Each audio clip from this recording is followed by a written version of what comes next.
afternoon, good morning, and good evening. It's the 16th of June, 2026, leading up to the 4th of November, 2026, where South Africa will be hosting or holding its local government elections, where I will be voting for a political party called ActionSA, and I'll be inviting as many people as I can to also vote for this political party called ActionSA. And with that, I figured it behooves me and everybody else who I'll be inviting to vote for this party to pretty much understand and take a deep dive into the policies of ActionSA, and more specifically the economic policies of ActionSA. So ActionSA does have policy documents, and I think these policy documents come from a, what are they called? What are these things called, guys? From a policy conference that was held in September 2023, if I believe. So these policy documents come from this policy conference held by ActionSA, and I hope to be at the next policy conference to discuss some of these because yes, pragmatically, I believe in everything ActionSA stands for, but like theoretically, there are a few things that need to be thrashed out and discussed. Um, a lot of us, right, are voting or want to vote for ActionSA because of the work that we see Dr. Nasipi Moya doing in the city of Tshwane.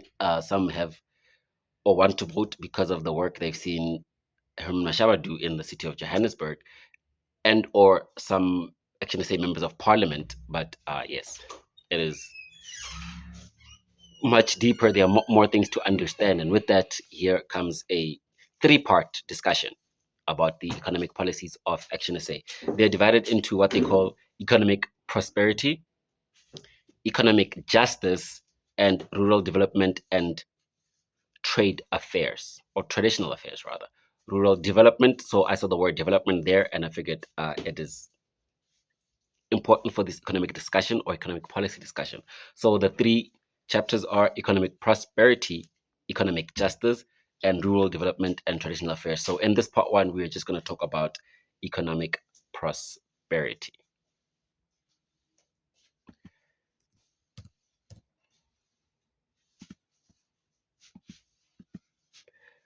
So generally, I believe that this document was built around, economic growth through entrepreneurship, infrastructure development, investment, competition, and institutional reform. That is generally the themes that are repeating in this policy document.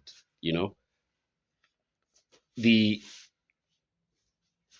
big themes, right, in the economic prosperity chapter are economic infrastructure, employment and labor, and sectoral development, also including investment and trade. So the big themes, or what they call the policy levers that make this policy document, are economic infrastructure, employment and labor, sectoral development, economic competitiveness, investment and trade, urban economy, fiscal and monetary principles. So these are what they then consider the policy levers or the anchor themes that then guide the policy process or the policy document that ActionSA has written here for the economic policy. And generally, theoretically, you realize that what this policy assumes is that government should create the conditions for growth. Businesses should create jobs, meaning government should support businesses that create jobs. Infrastructure enables prosperity. Regulation should facilitate rather than obstruct. Em- Empowerment should expand participation rather than create dependency. And economic growth must be inclusive but not driven by race based interventions. So this is generally theoretically how they've thought about it. I mean, obviously, there are a lot of things to argue, and that's why we need this because regulations should facilitate rather than obstruct. People obviously immediately hear BEE, especially when it comes to employment and labor. The theme of employment and labor, and then you also have economic growth must be inclusive but not driven by race-based interventions. Again, BEE, and then people are like, um, not only BE also, but minimum wage. And then people are like, okay, so is ActionSA anti BE? Is ActionSA anti minimum wage? And because those may sound like anti poor policies or anti black policies. And I can say with that, when I say I believe in ActionSA pragmatically, generally because I'm black, right? I subscribe to the ideologies of black consciousness and Pan Africanism. But the pragmatic reality is there's at least 20% or 15 to 20% of the population in South Africa that does not consider itself black. Um, so, we either chase them to the sea or we come up with a Lee Kuan Yew Singapore type theory and pragmatic politics and policies that are not race. I can refer to Steve Biko quote from the Cecil trial when, they asked him whether he believes that white people should leave this country. And he's like, well, he doesn't believe that all white people should leave this country. There's some white people that have a role to play, and he sees them living with black people side by side. And he says, therefore, we wish to explicitly state that this country belongs to black people and to them alone. Whites who live in our or who live within our midst in this country live on terms laid by black people and by blacks on condition that they respect black people. This should not be construed as anti-whiteism. It should mean that as much as black people who are in Europe live in Europe on the terms laid by Europeans, whites who are subject to the same conditions live in Africa on terms laid by Africans. So just picking on that theory and attaching it with the pragmatism, non-racialism of Lee Kuan Yew, I believe that ActionSA is the best vehicle to drive that. And that is why I personally have found myself not only wanting to vote for ActionSA, but also promoting it and going into these policy documents to further understand. So they ask certain questions about how ActionSA, came up with, and I can tell you that this is generally ActionSA, especially its economic theory and policies. They are highly, highly driven by Mr. Mashaba's own personal experiences. I mean, it's called the South African dream because I believe Herman Mashaba himself believes that he has achieved the South African dream. So a lot of these economic policies that also, want all races of the country to contribute because Herman Mashaba also himself um, had some favor, assistance, and luck provided by white people when he was starting up and when he was building his business. And I think, he has found some good whites, quote unquote. But I say that as a joke, but generally, right, this country is multiracial, so some level of non-racialism is required. But it should not be blind non-racialism because we understand that poverty exists, and not only does poverty exist, poverty is black. So because poverty is black, any pro-poor policies are by definition pro-black, but we also need some language that speaks to that. We need language that speaks to directly the racial historical injustice that has made poverty black and wealth white in South Africa. And I think the economic justice chapter speaks to it a lot.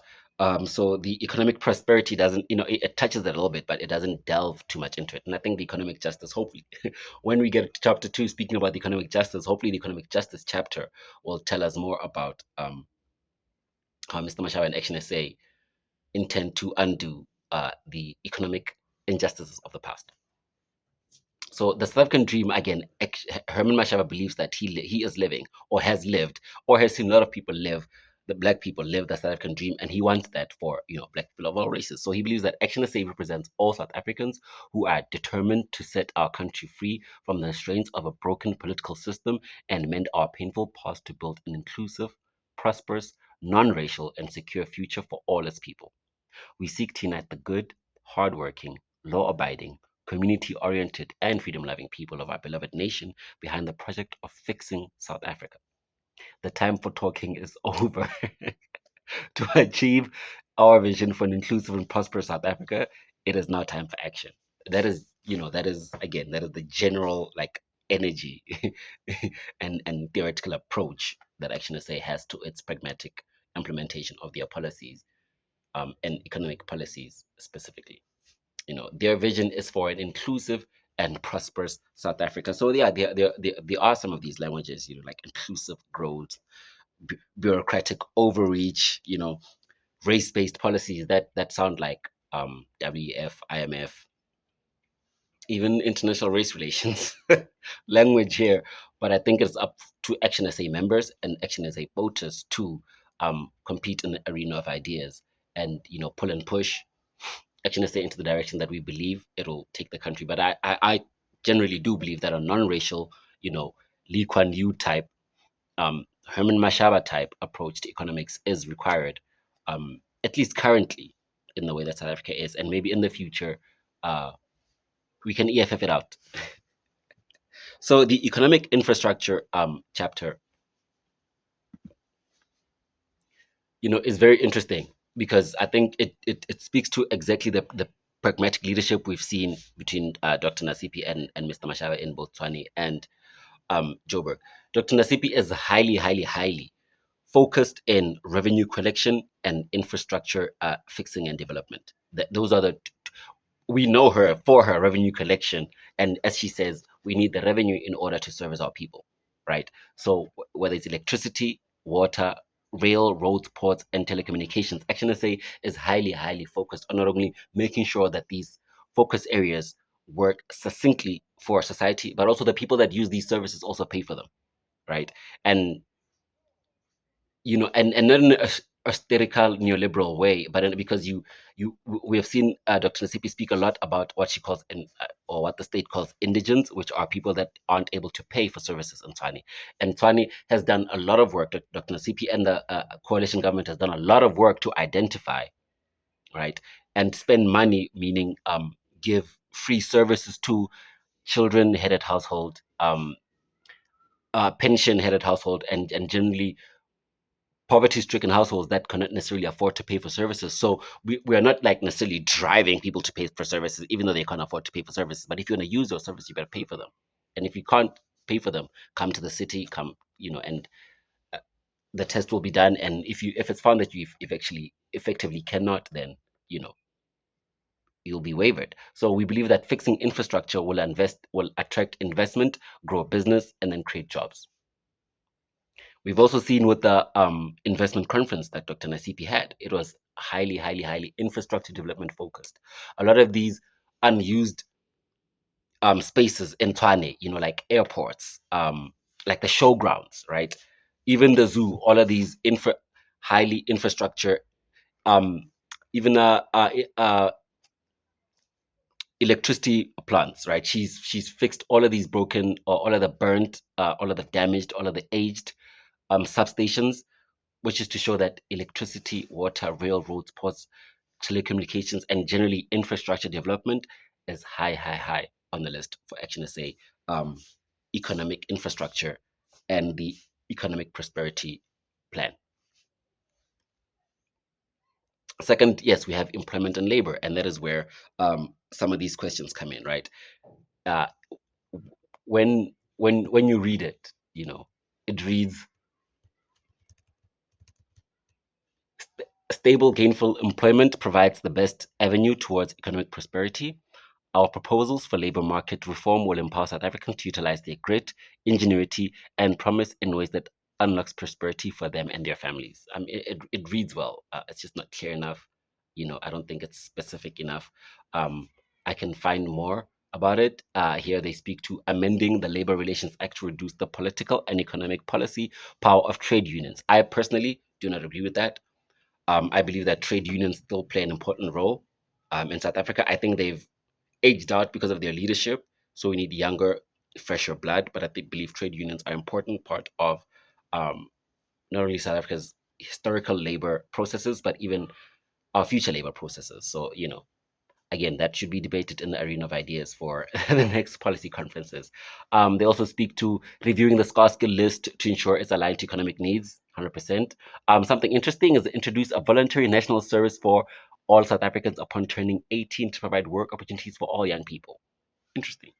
Interesting. But it also speaks about establishing training capacity aligned to the skills requirement for the increased infrastructure investment, including skills manufacturing technologies for renewable energies, transport systems maintenance of electricity grids, infrastructure, and port of trade. So they speak about all of this um, capital, and infrastructure development, but also speaks to the employment and labor for that um, infrastructure development and maintenance. And it speaks also directly to youth youth employment and youth skilling, because as they say, when you turn 18, there's a national volunteer service, but also not only that, they want to establish training capacity for young people to learn these skills. So there is some consistency also in, this is what we want to do and this is how we are going to do it.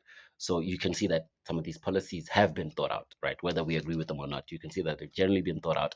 And like I said, there's a high sense of pragmatism that exists within Action SA, and it's in the name, right? And when you read their policy documents, it is clear that they have ideas, but they also have very clear ideas on how to implement them. So now we're going to move to sectoral development, which is next. So sectoral development speaks to like which sectors, right, they want to focus their energy on, or which sectors they believe that are important for, right, economic prosperity. They speak to manufacturing, green energy, cannabis, aviation fuel, mining, agriculture. And again, practically we've seen how even how in Tswane, how the mayor approaches um, the sectoral development, where she asked the questions: what are the biggest economic industries in Tswane, right? What are the biggest up and coming economic industries in Tswane? And then she built her 3% growth plan around already existing industries, but also asking what are the emerging industries. Like I said, with the energy plant, they want to turn the energy plant in Tswane into a waste to electricity plant, right? So you can see that it is not only about bringing back aged infrastructure and remodeling it, but it's also about bringing it back in a way that speaks to the future, right? To green energy, to a circular economy, waste to energy. So the ideas about infrastructure are also practical in how we can apply them as it is today, right? So you can hear them talk about electricity, you also hear them talk about green energy, hear them talk about aviation fuel. You're like, but how, right? So when you look to Tony, you can see practically how the good doctor's trying to do it. In the sectoral development, they also speak about promoting or funding of entrepreneurial ventures by introducing government-secured low interest loans for SMEs at private financial institutions. I mean, that's what like NYDA and all these other, I don't know what they do, but that sounds like a plan, right? Where the government can provide the backing, where young people or just entrepreneurs in general can get low to zero interest loans, right? So that we can build our businesses. I think that just sounds great. And they speak to, again, offer target specific sectors, including small scale energy generation, borehole drilling, motorcycle parts manufacturing, lithium ion batteries, plastics, renewable energy infrastructure, and medical devices. And these sectors are highly specific. So it sounds like the people that are writing these policy documents have an in these sectors. But these sectors are, these are sectors that are like futuristic, right? Small scale energy generation, motorcycle parts manufacturing, lithium ion batteries, plastic, renewable energy infrastructure, and medical devices. These are small but growing industries, not only in South Africa, but in the world generally. So it speaks to the pragmatic and realistic policy documents that we find here. Economic competitiveness.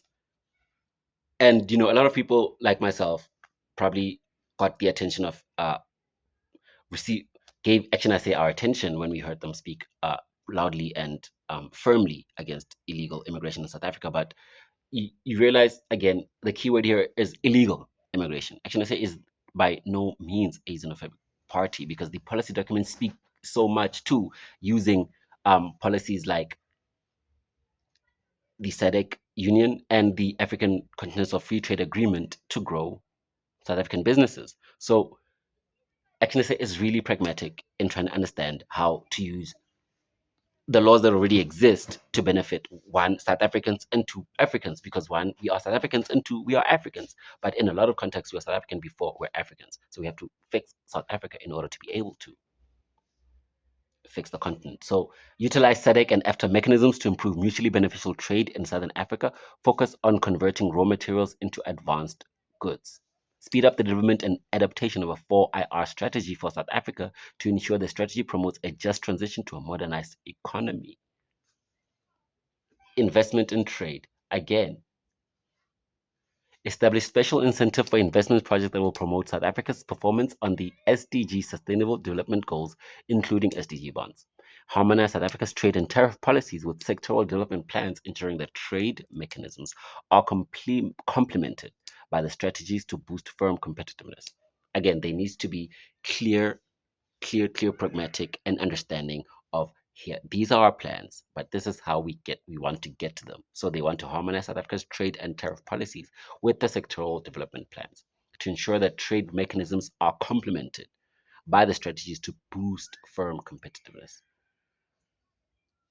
So with a generally centralized plan, but while allowing the market to do what it does, this policy aims to not only support free market capitalism, but also ensure that the state guides free market capitalism alongside the development plans and sectoral plans that the state specifically needs. Urban economy and spatial planning. Again, so you can see that, even though it might sound like ActionSA is against race-based policies, we are not necessarily ignorant of how the past influences the present and the future, because a big part of the economic prosperity is understanding the urban economy. And what is the urban economy? The urban economy speaks a lot to spatial planning, especially in South Africa. And spatial planning is apartheid spatial planning. Spatial planning of the past continues to have a significant impact on how our economy operates, and migration trends will shape the future spatial needs of our economy. Our urban centers will become increasingly important players of our economy, and our spatial economy plan will unlock the potential to achieve prosperity in our cities. So again,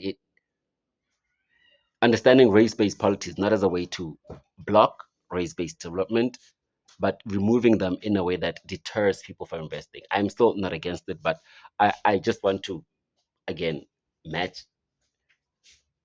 perpendicularize that, not even parallel, perpendicularize that against some of the things we've read and heard, right? So they may be against race-based policies, but it is not necessarily because they disregard the past.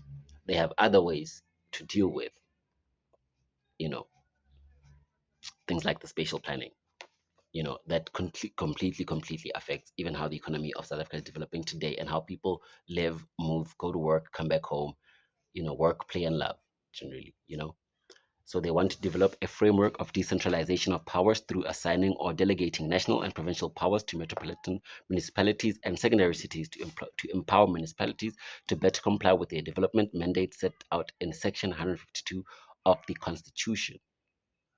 Introducing zoning regulations that require all shopping centers with more than 10 units to reserve 30% of retail space for local businesses. Allow social grants recipients to purchase with discounted vouchers so that can be spent at registered local retailers within their communities.